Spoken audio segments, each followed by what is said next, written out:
Imagine this for a moment. Right now, in the very second you're hearing these words, a dangerous truth has been quietly running your life. A truth no one ever told you, yet it shapes every choice, every fear, every longing, every moment you've ever lived. And the most unsettling part? You've been living under its influence since childhood, without ever knowing. Now take a breath. Slow down. Because what I'm about to tell you may shake the foundations of how you see yourself. Every morning when you wake up, you don't just return to consciousness, you step into a character. You slip into yourself the way you slip into clothing. You adjust your face in the mirror, but more importantly, you adjust your identity. You ask yourself, often unconsciously, am I still me? And the moment you confirm it, you take that character into the world, defending it, polishing it, managing it, worrying about how others perceive it. Day after day, you spend an enormous amount of energy maintaining this image. This persona. This psychological costume you've come to believe is you. But now comes the most dangerous question a human being can ask. Who are you really, without the character? Not who you think you are. Not who society told you to be. Not the name on your documents or the role you play in the world. I'm talking about the core beneath everything. The essence before the labels. The you that remains when you stop trying to be anyone. And be warned, the real answer to this question is explosive. Life-changing. Revolutionary. If you ever truly feel it, not just understand it intellectually, your whole world shifts in an instant. Everything changes. Yet paradoxically, nothing changes at all. Listen carefully. From the moment you were born, you were hypnotized. You were taught to hallucinate yourself as a separate entity. A little ego trapped behind your eyes. Sealed in a bag of skin. Staring out at a world that seems foreign, dangerous, or indifferent. And from that moment on, your entire life became a mission of survival. Make this little self successful. Make it liked. Make it safe. Make it special. Make it worthy. It became your full-time job. Protecting an identity you never questioned. But here comes the shock. The separate self you've been protecting never existed. It's not real. It never was. You've been defending a phantom. Trying to secure a ghost. Worrying about the fate of something that has no independent existence. The you think you are is a psychological construct. A social invention. Much like money, nations, corporations, or laws. Useful, yes. Functional, yes. But not fundamentally real in the way you imagine. This is dangerous. Because your entire life has been built around this illusion. Your ambitions, your fears, your regrets, your sacrifices, your hopes. All of it based on the belief that this separate self needs to fight for its place in the universe. I'm pulling the floor out from under all of that. Let me give you a simpler way to grasp this. When you look at your hand, you see 5 fingers. Separate, distinct. But in reality, you don't have 5 individual entities, you have one hand. The fingers are simply expressions of the whole. In the same way, you are not in the universe like an outsider. You are the universe expressing itself at this point in time. The way a wave is the ocean expressing itself at this point in space. You never say a wave is separate from the ocean. That would be absurd. A wave is simply the ocean waving. And in exactly the same way, you are the cosmos human ing. A living expression of the same force that grows trees, moves clouds, spins galaxies, births stars. But you've forgotten this truth. You've been conditioned to believe you are a separate ego. A vulnerable fragment in a hostile world. And they're forgetting. That cultural amnesia is the source of all human suffering. Because the moment you believe you are separate, you become afraid. If you are separate, you can fail. You can lose. You can be rejected. You can be destroyed. And so you spend your entire life trying to defend this fictional identity. Building walls, chasing approval, hoarding achievements, collecting proof that you are enough. It's exhausting, isn't it? But here is the most dangerous paradox. The more the ego tries to secure itself, the more insecure it becomes. The more you grasp at happiness, the faster it slips away. The more you try to control life, the more chaotic it feels. The more you try to improve yourself, the more broken you believe you are.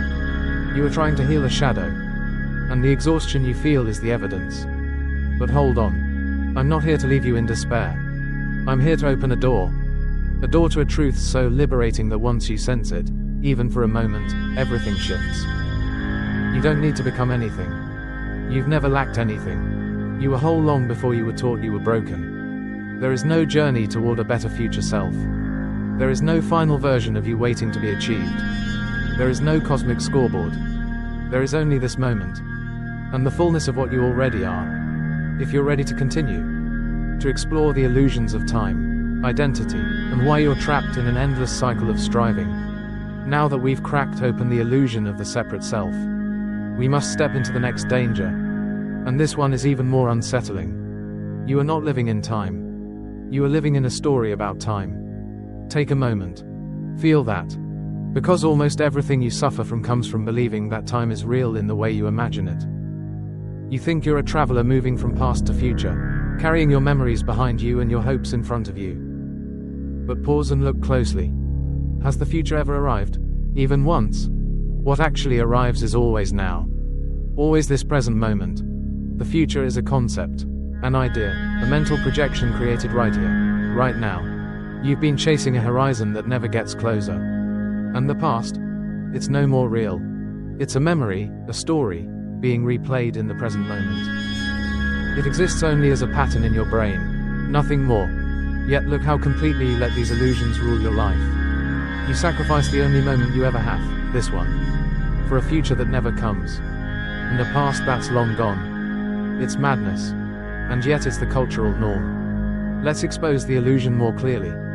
Every anxious breath, every plan for a better tomorrow, every regret about yesterday, everything you call my life, is happening now. It has always been now.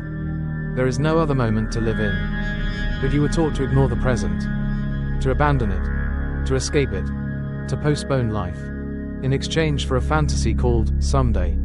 Someone once told you, you will finally be happy when, you will finally be enough after, you will finally be complete if.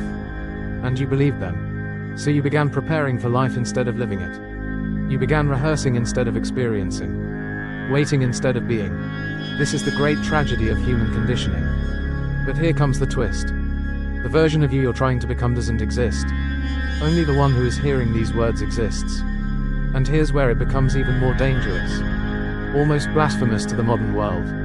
You don't need to improve yourself.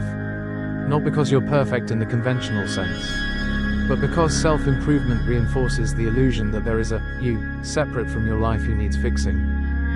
Listen closely. When the ego tries to improve the ego, you get an endless loop of becoming. The seeker continues seeking. The fixer continues fixing. The struggler continues struggling. The one chasing growth never arrives. Why? Because the act of searching creates the illusion of lack. The act of improving creates the illusion of incompleteness. Self-improvement is a clever trick of the ego, a treadmill that keeps you running toward a horizon that never arrives. It's spiritual consumerism, endless becoming, endless postponing, and society loves this. Because here is the part no one wants to admit. A person who feels whole cannot be controlled. If you felt complete right now, if you felt enough right now, if you stopped chasing the future, what would happen to the economy, to advertising, to politics, to social pressure? It would all collapse. So the world needs you to feel insufficient. It needs you insecure. It needs you striving. A secure, present, conscious human being is the most dangerous thing to the systems built on fear. Now, let's go deeper. Why does self-improvement never work? Because the self trying to improve is the exact same self that feels broken. It is a loop that resets itself every morning. It's like trying to lift a chair while you're sitting in it, or trying to clean a window with the window itself. It's impossible. And here's the deeper truth. You already are what you're trying to become. You're trying to become peaceful. Peace is what you are when the mind stops grasping. You're trying to become confident. Confidence is what you are when you stop comparing. You're trying to become enlightened. Enlightenment is your natural state when the illusion of the separate self falls away. You're trying to find your purpose. But purpose is not something life hides from you. Purpose is the feeling of being fully alive in this moment. Nothing more. Let's break the biggest illusion of all. The illusion of becoming. The story that says, I must achieve, improve, evolve, transform, grow. But consider this. Does a flower try to grow? Does the ocean try to wave? Does your heart try to beat? Life does not struggle to be itself. Only the ego struggles. And the more you identify with that struggling ego, the more life feels like resistance. But here's the miracle. When you stop trying to improve yourself, you begin returning to yourself. A quiet remembering. A falling back into being. A relaxing into the natural intelligence of life. Self-realization is not an achievement. It's an undoing. A dissolving. A recognition of what has always been true. You don't rise into your true nature. You sink into it. Let me leave you with this thought. Everything you have been seeking, peace, meaning, connection, purpose, is available only in the present moment. Because the present moment is the only place where you exist. Not the past. Not the future. Only here. Only now. You are not becoming. You are being. And when you truly understand that, your life stops feeling like a chase and begins to feel like a dance.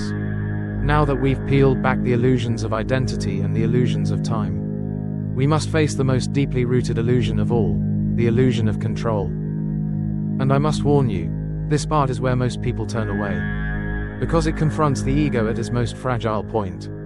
From the moment you learned your name, you were also taught that you are responsible for managing life. You were taught that you must control outcomes, control your future, control your emotions, control your reputation, control your path, control your destiny. And yet, look honestly, has control ever brought you peace? Has it ever delivered the security it promised? Or has it made you anxious, exhausted, and suspicious of life itself? The truth is uncomfortable but liberating. You are trying to control a universe you do not understand, with a mind that cannot see the whole, from a perspective that is fundamentally incomplete. And ironically, the more you try to control life, the more chaotic it becomes. Look at your own experience. Every time you tried to force something to happen, it resisted. Every time you tried to hold onto something, it slipped away. Every time you tried to prevent a fear, the fear grew stronger. It's not your fault. You were trained to believe that life is an opponent to outsmart, a machine to operate, or a battlefield to conquer. But life is none of those things. Life is an unfolding. It is not something you push. It is something you participate in. And the moment you stop struggling against it, something miraculous happens. Life begins happening through you, not to you. This is the collapse of control, and the awakening into reality. You see, control is built on fear. Fear of loss, fear of failure, fear of uncertainty, fear of not being enough. And the ego believes that if it can manipulate every detail, it can protect itself from those fears. But the opposite is true. The more you cling, the more you suffer. Imagine holding water in your hands. Squeeze tightly, and the water escapes. Relax, and the water remains. Life works the same way.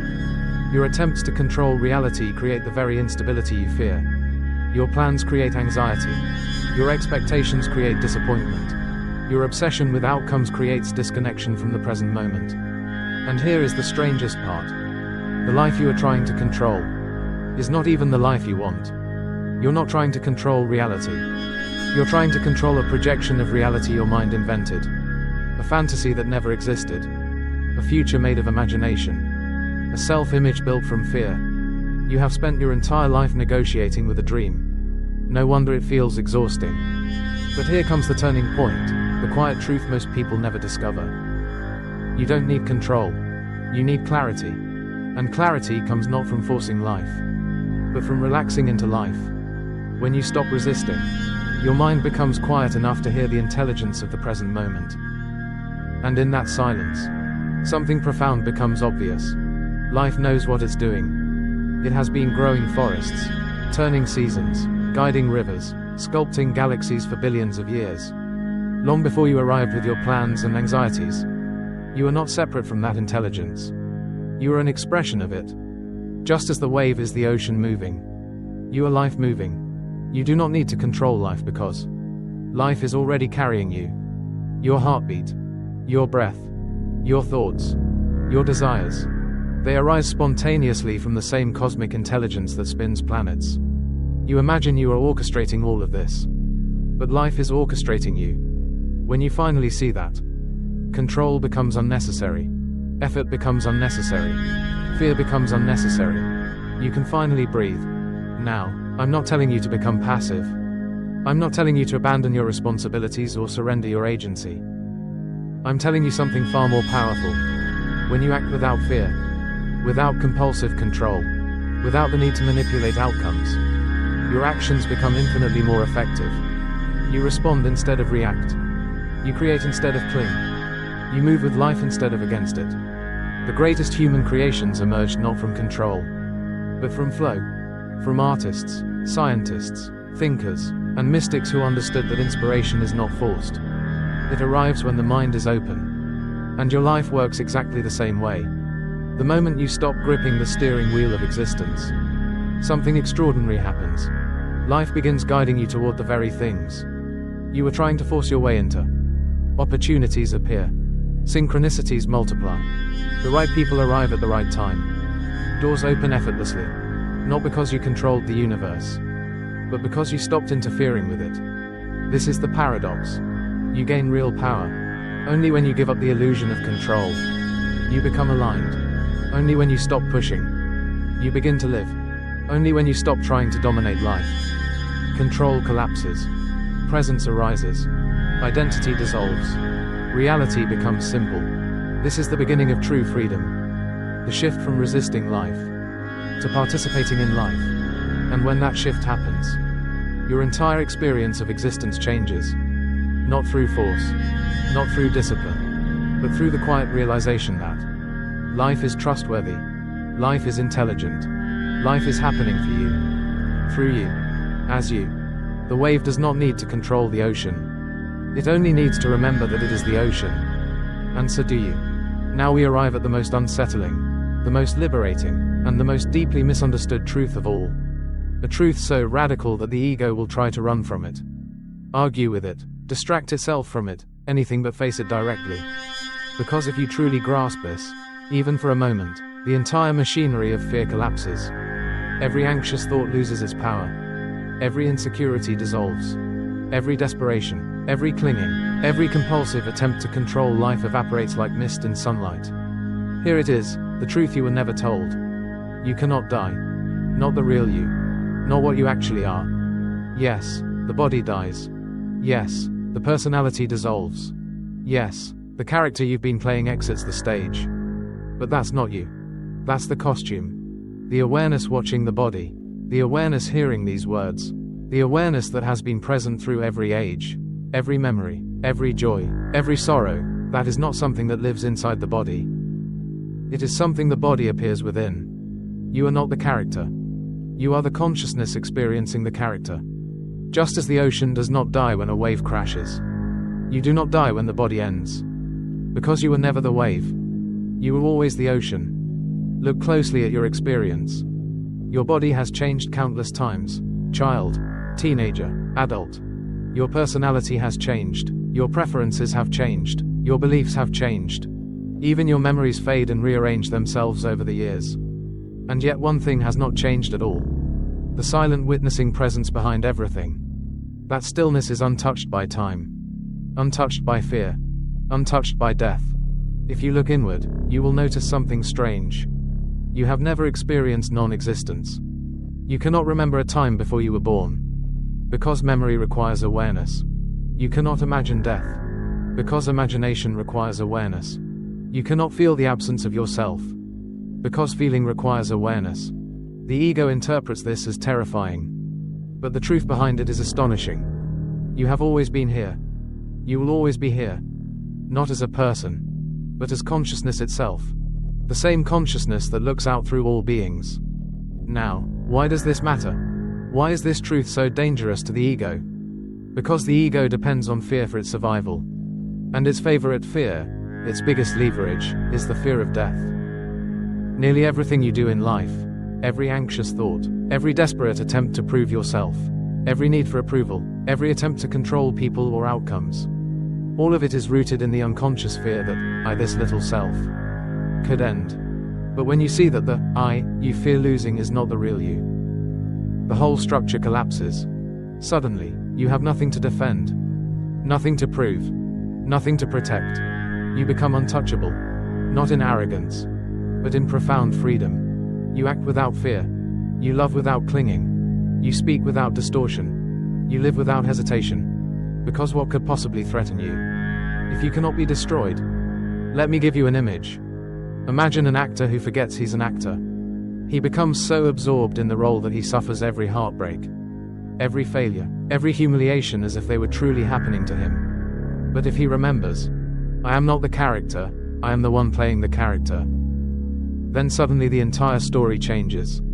The struggles remain, the challenges remain, the victories and losses remain, but none of it enslaves him. He can laugh, he can breathe, he can live fully within the role, without becoming imprisoned by it. This is what awakening truly is. It is not cold detachment.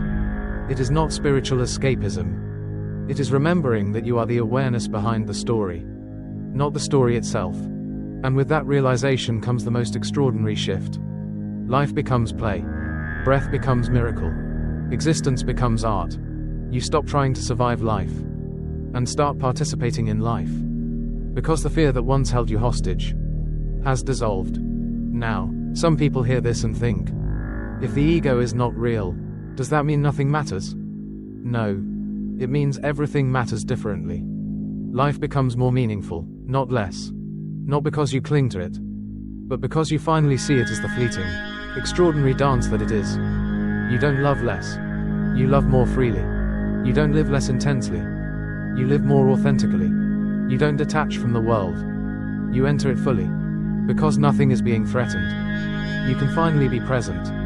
Fully. Honestly. Completely. Because you are no longer acting to protect an illusion. This is the great paradox of awakening. When you realize the self cannot die, you finally begin to live.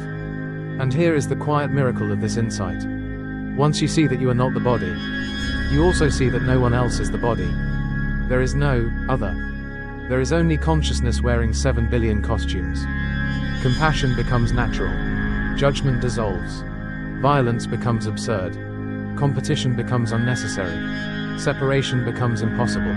Because the same awareness looking out of your eyes is looking out of every pair of eyes. One consciousness. Many characters. One ocean. Many waves. This is the truth you've always sensed, but were never taught to recognize. And once you truly feel it, not as philosophy, but as direct experience, your entire life reorganizes itself around that knowing. Fear fades. Control dissolves. Identity softens. Life opens. You become aligned not with who you were told you are, but with what you have always been. Now that we've peeled away the illusion of the separate self. Now that we've exposed the false identity you've been defending. Now that we've stepped beyond the fear of death and into the truth of your indestructible nature. We arrive at the final realization. The realization that ends the inner war you've been fighting your entire life. Here it is, simple but seismic. You are already whole. Not becoming whole. Not trying to be whole. Not one day achieving wholeness after you fix yourself. You are whole now. In this breath. In this moment. Everything else, every insecurity, every doubt, every feeling of inadequacy, is learned. A story whispered by culture, repeated by conditioning, reinforced by fear. But none of it touches what you truly are. You, as consciousness, as awareness, as the living presence behind all experience. You are not broken. You never were. And once you grasp this, even faintly, the entire architecture of self-improvement collapses. The frantic attempt to become someone dissolves. The exhausting chase for worthiness ends. The endless striving to fix yourself becomes unnecessary. Because what was broken was never you. It was the idea of you. Let me say something that may feel strange at first. There is nothing wrong with you. Not now. Not ever. There may be patterns to unwind. Wounds to heal. Behavior to change. Yes, of course. But these are waves on the surface. They do not define the ocean beneath. You are not the wound. You are the awareness healing the wound. When you believe you are broken, you act from brokenness. When you believe you are unworthy, you manifest unworthiness. When you believe you are separate, you suffer separation. But when you remember your wholeness, life begins to reorganize around that truth. Now let's turn to one of the greatest sources of human suffering. the endless search. Everywhere you look, people are searching for something. Searching for meaning, for love, for purpose, for peace. Searching for themselves. But here's the paradox. The seeker can never find what it's looking for. Because the seeker is the problem. The seeker is the illusion. The seeker is the ego trying to complete itself. It's like a fire trying to put itself out. Or a shadow trying to chase the light. It cannot be done. You don't become whole by seeking. You recognize you were whole before the search began. The search ends exactly where it started. With you. So what does life look like when the search ends? Strangely enough, everything becomes lighter. You don't stop growing. But growth happens naturally. Not as struggle, but as unfolding. You don't stop striving. But striving becomes play. Not desperation, but expression. You don't stop dreaming. But dreams arise from fullness. Not lack. Your actions flow. Your decisions simplify. Your relationships deepen. Why? Because you're no longer acting to prove yourself. You're acting from yourself. You are no longer performing life. You are participating in it. Now let's address something that confuses many people on the spiritual path. If I'm already whole, why do I still suffer? Because the mind can know the truth long before the body feels it, and the emotions trust it. Patterns take time to unwind. Conditioning takes time to dissolve. Old wounds take time to release.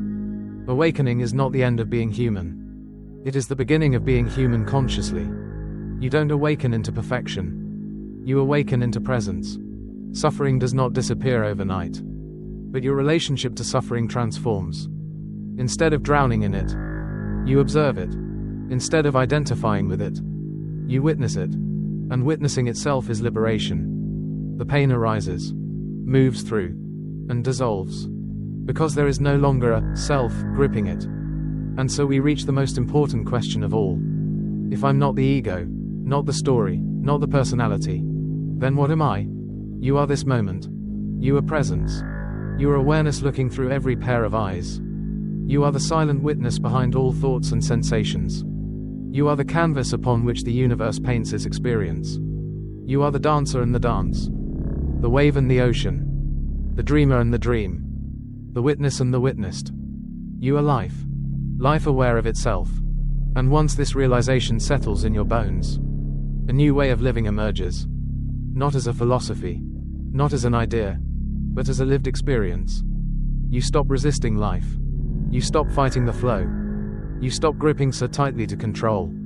You begin to trust, not as belief, but as recognition. Life and you are not two things. You and the universe are the same movement. So what happens next? How does one live after such a revelation? Very simply. You live. Fully. Openly. Curiously. Softly. Honestly. You let life be what it is. And you let yourself be what you are. You act without fear. You love without defense. You speak without pretense. You exist without apology. You walk through the world as someone who remembers. I am not the character. I am the consciousness playing the character. And with that knowing, every moment becomes sacred. Every breath becomes enough. Every experience becomes part of the cosmic unfolding. Not to escape, but to participate. Not to transcend being human, but to finally be human completely. This is the end of the inner struggle. This is the return to wholeness. This is the awakening you've been moving toward all your life. Not by becoming something else, but by remembering what you've always been.